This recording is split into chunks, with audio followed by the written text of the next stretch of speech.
Hey, everybody. Hope you're there. Chip Towers here. Back again, once again, for another edition of Towers Take, brought to you by Marco's Pizza. Marco's Pizza, as everyone here knows, is America's #1 pizza company. And I believe I'm getting you queued up now to read your comments. There we go. We got that going. Hey, good to see you. Sorry for the delay. Had a few technical issues tonight. And what would it be? What would it be a Towers Take night without a few technical issues? You know, hey, it's all my fault. But anyway, glad to be here with you. Glad to be anywhere, as Rodney Dangerfield used to say. I'm looking at your comments now. Christy Bedell Morel is here. Carlos Cardozo, Mike Mizell, of course, Damian Cox. A lot of the regulars are here. Thank you for queuing up. Again, like I said, this is Towers Take on Facebook Live, and it's brought to you by Marco's Pizza, which, of course, is America's #1 pizza company. And as always, Marco's, as a service to Dog Nation readers and people who listen to the show, got a great deal for you. You can say hello to the delicious double play with Marco's Pizza, 2 medium pizzas for $7.99 each. That's 2 topping pizzas, y'all. And they are yummy, and I appreciate them offering that to you guys. I hope you've had your Marco's Pizza lately. I've had mine already. And Damien, I will tell Daniel Shirley you said hello. In fact, Daniel told me to tell him something anyway, so I'm doing that now. So anyway, so it's, we're kind of, I talk about this, the dog days of summer, as it were. I guess it is a little bit. Hello, Macon, checking in here. I saw, look, y'all going to have, I want to see the farthest away tonight, and I think, if I'm not mistaken, on Brandon and Jeff's Dog Nation Daily earlier, I might have seen somebody from South Korea. I want to beat that tonight. I don't know what's further away than South Korea. Maybe we have somebody on Fiji. Yeah, I'm not sure how much farther away we can get.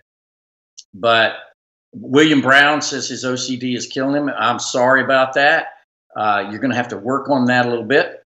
Anyway, so what to talk about? Yeah, it's a little bit in the dog days of summer.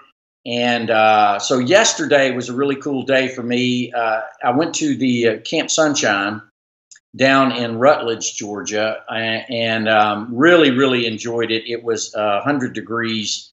It wasn't really 100 degrees, but it felt like 100 degrees. I actually came from a meeting in downtown Atlanta straight out there. So, I had on good black slacks and a long sleeve dress shirt. So I was, and so you're out there on Camp Sunshine, hundreds of acres out in Rutledge, Georgia, in East Georgia. Beautiful place out there. The executive director, Sally Hale, did a great job of showing me around personally. And then Mo Thrash, who's been doing this forever. That's Mo, if you see in the pictures now, the older man with the red shirt and the microphone. Most of the time, he actually wears a whistle on his neck. And those players respond very well to whistles. So he would blow the whistle whenever he needed everybody's attention and showed them around that place. Isaac Nada did the Camp Sunshine radio show. Amazing how all the girls in the camp gathered around him for that particular moment. But here's the interesting thing for me. I mean, it just may not be interesting to you. I hope it is. But, I've never been. Now, I've known about Camp Sunshine. Those of you who come here regularly know that I have covered Georgia off and on for a long time. I went to Georgia many years ago, and Camp Sunshine has been going on since 1983. So this is the 35th anniversary. Though, as Mo Thrash let me know that there was a brief incarnation there under Jim Donnan that they didn't come. Otherwise, Georgia players have been there every year. But I'm usually on vacation this time of year. When you're in this business, it's kind of right here, late June, early July, that you've got to get whatever vacation in that you have. And so I've always missed it. I didn't miss it this time, and I'm really glad I didn't. It was really good. Put me in the category of Elijah Holyfield. If you got a chance to read his comments, or I have some video from him. I'm not sure if I posted it already. If I didn't, I will. And Elijah went for the first time. I went for the first time. I figured I'd be a little jaded to it because I'd heard so much about it and read so much about it, but it was a beautiful thing to witness. Really a totally different side of Kirby Smart there. You had your resident stars as always. Justin Fields was there. Justin Fields was very active in the dodgeball game. I didn't work this into my Towers take. I hope you had a chance to read last night. Posted about 8 o'clock last night, and you can still see it on Dog Nation. Justin Fields had a lot of fun in the dodgeball game.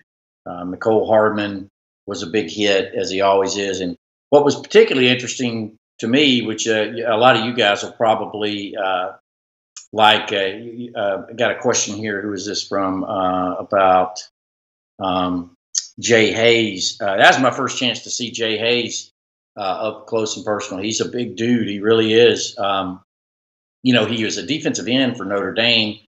Started many games for him last year. Played against Georgia last year in South Bend. He's listed as a defensive end. He looked very much like a defensive tackle, wearing the number 97. Looked really, really good. So he's wearing JJ's number from last year. John Wilson asked him, was Gibbs there? Yes, he was. D'Angelo Gibbs was there. There's a picture of Big J Hayes. And Anthony Dasher in the background. If y'all know Dash, been covering the beat for a long time too.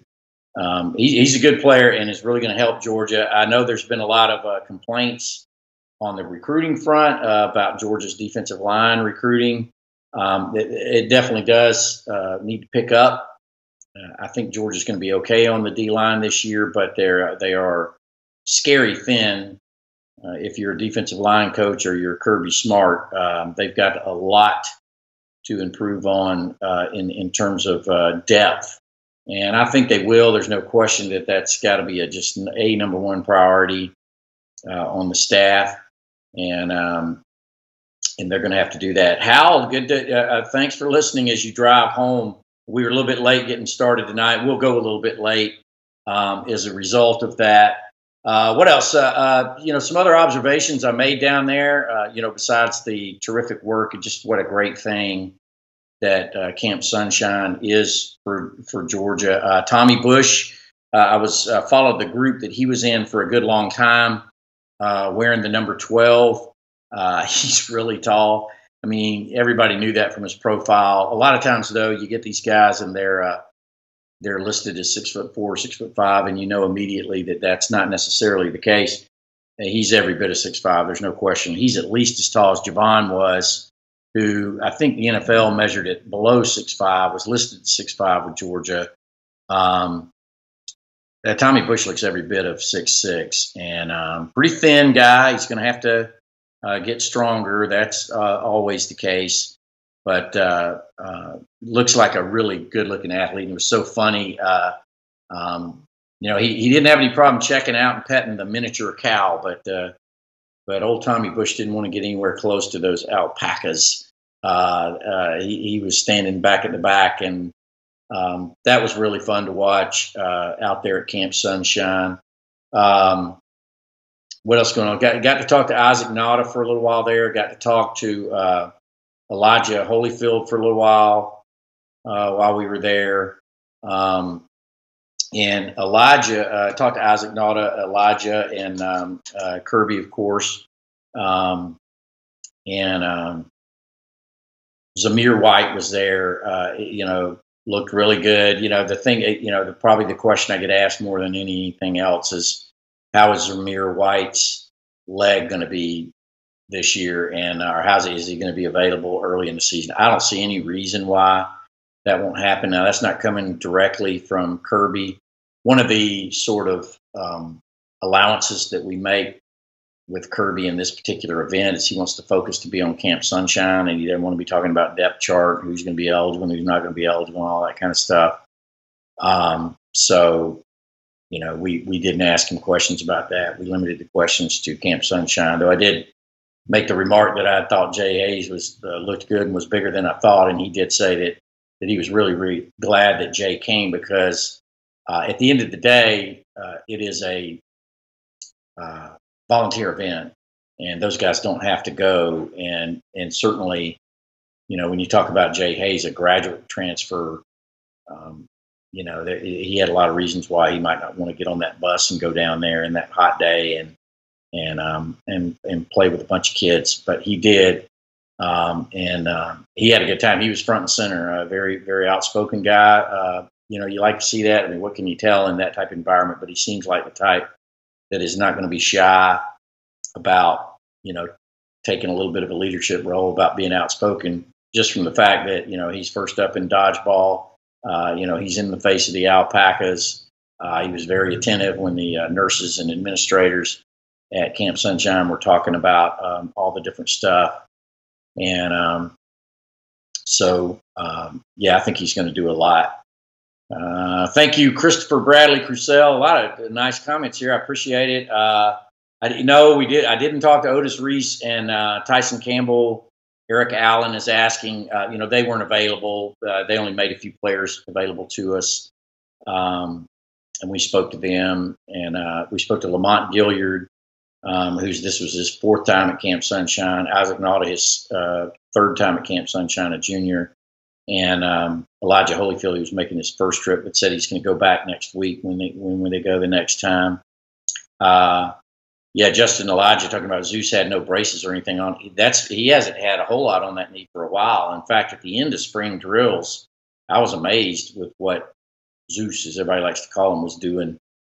He was running all the drills and everything. He was not in contact, but he was doing everything else. All the rest of the running backs were doing without limitation.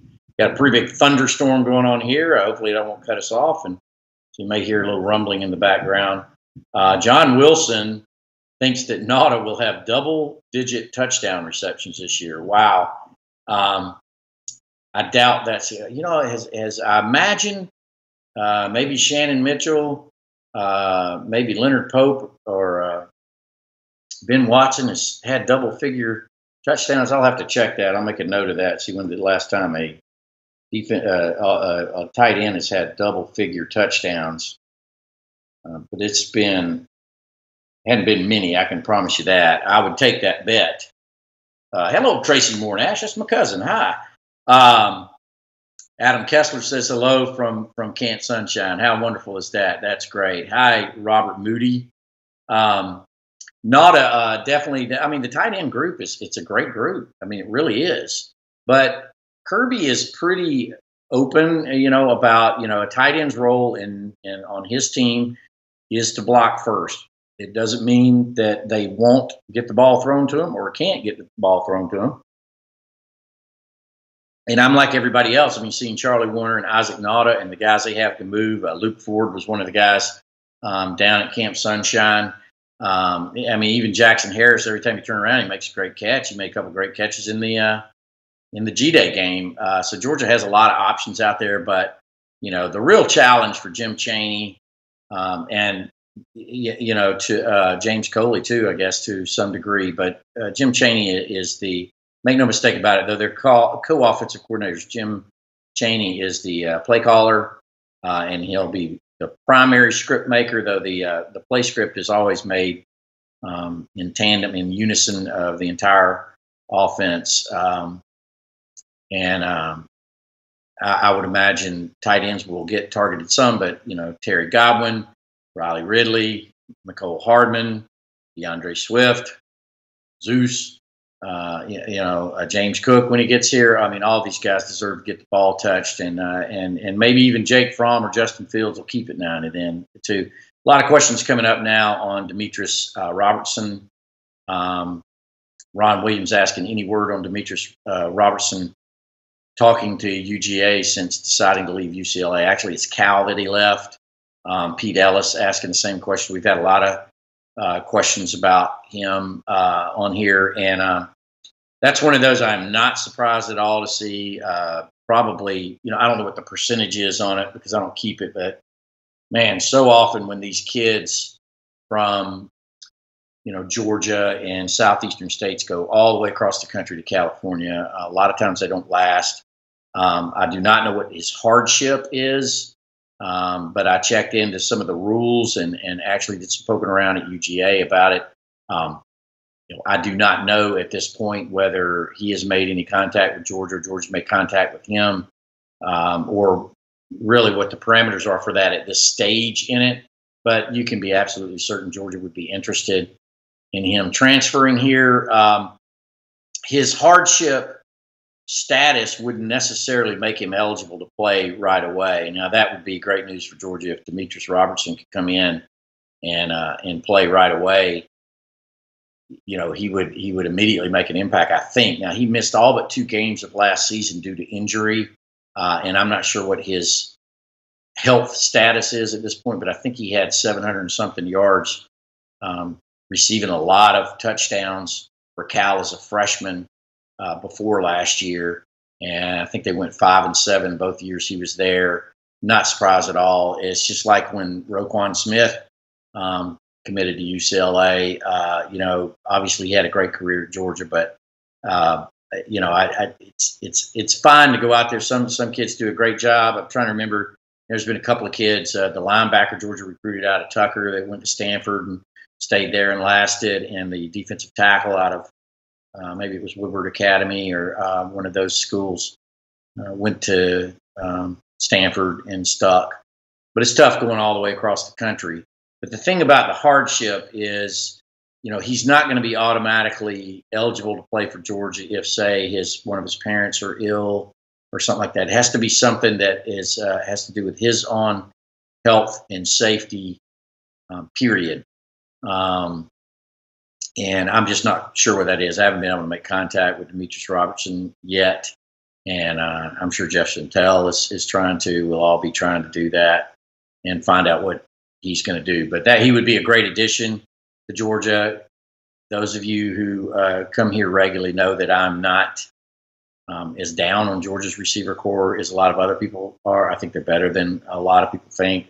Once again, Pro Football Focus or whatever it is floated that stat again recently about Terry Godwin, listing him as the #1 returning letterman for passer rating per target. I think he does a good job. That means that he catches the ball when he's targeted, and usually something good happens with it in terms of yards per catch, first downs, and touchdowns. And then I think Nicole Hardman, we've only scratched the surface. I got I think it was a question of the day this past week on Nicole Hardman. Would he touch the ball more? I go back to the subject we were talking about a little while ago. Is there's just only so many balls that can go around in Georgia. Will remain a running back oriented offense. Georgia's wide receiver recruiting and defensive line recruiting has been a bit puzzling to me over the years. A lot of guys have passed over Georgia and gone to other places like Ole Miss and Auburn because, a lot of times they cite that Georgia runs the ball so much. But I just really think that's a poor basis for a decision. Georgia throws the ball very effectively, historically, not just lately, because of their running back oriented offense. And it's not like Georgia Tech where they throw it 3 times a game and they, get, 20 yards a catch average on it. Georgia throws the ball a lot more like that. They throw it very effectively. And I think, I've said this several times, I think they're going to throw it more, maybe considerably more in 2018 as they cut Jake Fromm loose and Justin Fields too. We're getting closer and closer to that. We're actually, I think, maybe 3 weeks and change, maybe to SEC Media Days, which is in Atlanta this year. Really looking forward to that. Down there at the Omni Hotel in downtown Atlanta. They're going to have a really cool thing everybody should check out. You can get down to Atlanta on the Sunday before. They're going to have some kind of kickoff deal, which is new. Excuse me. It's more about thirst than it is caffeine at this point. Throat thing. So get your Dog Nation mug. Write to Michael Carvel at Cox Media Group. If you want one of those, he'll be glad to provide one for you. Yeah, thank you, Carlos. He says Hannah's doing a great job with the pictures in the background. All those guys in the studio do a terrific job with our graphics and stuff to make this a little bit more than just Chip talking into his computer or his phone, such as it's been. And we have some great plans going forward between now and this fall. You're going to see a lot more shows like this. We're going to have a lot more video and pictures incorporated into a lot of the stuff that we do. And we're looking forward to it. Yeah, Alan Verbonic, and welcome, by the way. How did I miss you being on here? Talking about the new Natrez. Yeah, Natrez is there. Natrez was at Camp Sunshine, by the way. He's been at every single team function. We still haven't gotten anything definitive from Kirby in terms of how his discipline will be meted out, if any more. He missed the last 2 games of last year based on substance abuse situation, and got treatment and all that kind of stuff. Whether that'll be it, we don't know. Kirby hasn't directly alluded to that just yet. Pete Ellis finds the blind squirrel pick. I don't know if anybody else has said it yet, but Pete Ellis is the first one that I noticed. So I put that back there in honor of Brandon Adams and of course to those Florida Gators who believe that Georgia found like a blind squirrel found an acorn last year, and that's going to be interesting to see how that goes. Hello, Demetrius Smith is back from Raleigh, North Carolina. Joseph Sintel is here. Hello, Joseph. How are you? You wouldn't happen to be any relation, right? Matt Kicklider's asking, what about Natrez? So I thought I address that. But Natrez will be starting at linebacker for Georgia this fall. Jackson Luke asked, should you pursue D-Rob? I'm sure Georgia's already pursuing him, probably. Cardoza just saw the blind pig. The blind acorn. Freudian slip for that great Athens place. Hey, before I forget, don't forget, this is brought to you by Marco's Pizza, and that means, right now, you can call your local Marcos, or better yet, set up your profile on marcos.com, and you can very quickly get a pizza from America's #1 pizza company, Marco's Pizza. And beyond that, because you watch us every week, you can get two-topping pizzas for $6.99 each. Look at this, y'all. There's the graphic. Take a picture. Get a screenshot. It says $6.99 right there. It's normally $7.99. So a special deal tonight. Jump on that. That's some really good pizza. I suggest they're meat lovers. It's fantastic. Jim Mitchell, friend, it says they got to get some gator tail pizza. That would be a great addition. Maybe they can do that each October, especially. Colt Gotti, what is your projected starting secondary? I wait a little bit more than most people on going with the secondary. But obviously you're going to have LeCount back there in the back. You're going to have JR back there in the back. You're going to have DeAndre at one of the corners. You're going to have, I'm writing this down to make sure. You're going to have Tyreek is going to be in there somewhere. I think he'll probably be at that other corner, possibly Tyson Campbell, and Tyreek at the nickel. And a lot of people asking about, of course, D'Angelo Gibbs. And it looks like, I think Gibbs is working his way back. I don't know that I would count on him necessarily filling any starting role at this point. Jackson Luke says, how long till Zamir White takes over the starting position? Wow. That's very, very confident. I don't know that he'll take over starter this year. DeAndre Swift is going to have something to say about that. It's going to be the normal situation with Georgia's tailbacks. Really, it's not all about starting. It's really about finishing and who gets hot. But I would imagine as a true freshman, they'll probably give the nod to DeAndre. He's going to have much better command of the offense, having played as extensively as he did last year in all 15 games. Yeah, maybe Mark Webb, Carlos Cardozo talks about, but my thing with Webb, I just haven't seen enough of him in live action to feel that confident about him. Tyreek McGee, I've seen him make some plays. I've seen him get beat a few times. We only got about a minute left. Keep going here. Get your questions really quick, and we'll get to them. I'd go all night if we could, but we got to wrap up. We were a little bit late getting started. Colt Gotti says, do you think Otis Reese gets into rotation? Yes. I really like Otis Reese. I actually went down there and talked to him earlier this year, and really impressed with him, and not just him, the community around him down there.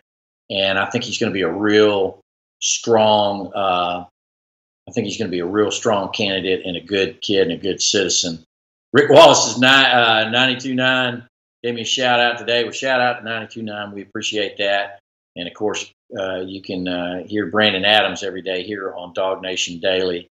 Verbonic predicts that Webb will show out this year. Alan Woodruff says Holyfield will have a breakout year. And now, yeah, let's be clear. I do think Elijah Holyfield is going to be a primary back in the early going. Where Zamir fits in, and or James Cook or Brian Herrion. But I do think Elijah has moved himself into the situation where he's going to be a regular back. And whether it's a between the tackles or all around back, I don't know. But I think him and DeAndre are your 1 and 2 going into that first game. But I think you'll see Zeus pretty early, if not in the first. Here's the thing about Zamir is you don't have to rush him.